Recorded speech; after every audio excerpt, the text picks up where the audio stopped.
మరి మన రేవంత్ రెడ్డి వాగ్దానం చేసింది కాదు పైసలు ఇస్తాం 4,000 ఇచ్చిందా నాకు వినే ఒక్కలేదు చాలు నేను చెట్లు అడిగినా నాకు అంతే మాకు రోడ్డు కావాలి కరెక్ట్ మేము అడగలేదు నేను ఇవ్వాలంటే రేపు కాదు నాన్న ప్రశ్న అడిగినప్పుడు సమాధానం ఇవ్వాలి ఇద్దరు పెట్టాను నేను కాదంటలేదు నాన్న ఇవాళ ఇచ్చిన వాగ్దానం మాట మళ్ళీ ఓట్లు గెలిచినాక రాదు వాగ్దానం చెయ్యి వాగ్దానం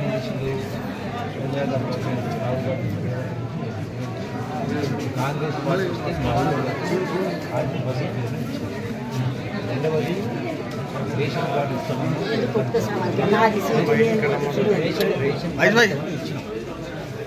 గ్యాస్ సిలిండరు కాంగ్రెస్ ప్రభుత్వం 500 ఇప్పటి వరకు 500 ఉంటే ఏక పైసా తక్కువ కాదు 500 రూపాయలు సబ్సిడీ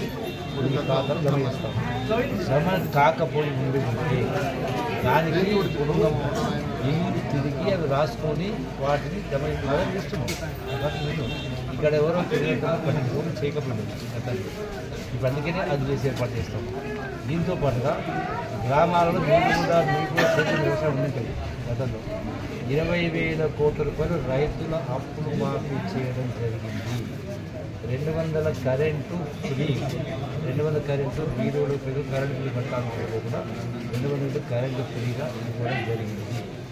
డబుల్ బోర్డు ఇందిరమ్మ ఇల్లు నేను ఒక ముచ్చట అడుగుతున్నా కరెంటు ఫ్రీ అన్నోళ్ళు ఇప్పుడు మళ్ళీ ఎందుకు బిల్లులు వేస్తుంది మళ్ళీ 200 యూనిట్ల కరెంటు వరకే ఫ్రీ 200 కంటే పైన ఉంటే బిల్లు కట్టాల్సిందే మహాభారతం తెలియదా మహాభారతం విన్నారా అవును మా సగం విని సగం వదిలిస్తే అర్థం మారిపోతుంది అశ్వత్థామ అదాన్ని గట్టిగా మాట్లాడి సుందరరావు చిన్నగంటే చనిపోయింది ఏనుగు ఏం మాట్లాడుతుంది అశ్వత్థామ అట్లా ఇవాళ కొందరు నాయకులు సగం మాట్లాడి సగం వదిలేస్తుంటే మీరు అదే నిజం అనుకుంటారు వాట్సాప్లో పెడుతున్నారు సోషల్ మీడియాలో డబ్బులు పెట్టి జీతాలు ఇచ్చి ఉన్నది లేనట్టుగా లేనట్టుగా చూస్తారు ఇలా చూసి నిజమే అనుకుంటున్నారు ఏది నిజమో ఏది అబద్ధమో తెలియక వచ్చింది తెలియకనే కదా ఇప్పుడు అడిగేది మనంతా ఏది అబద్ధమో ఏది చేసేది అంత అబద్ధం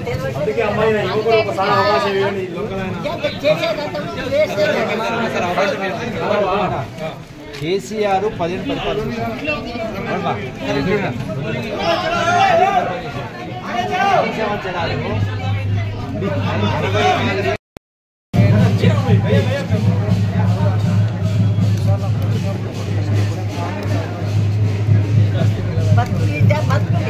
ఓట్లు వేయగానే గెలువులు బతుకులు వీధి మీరు కానీ ప్రజలను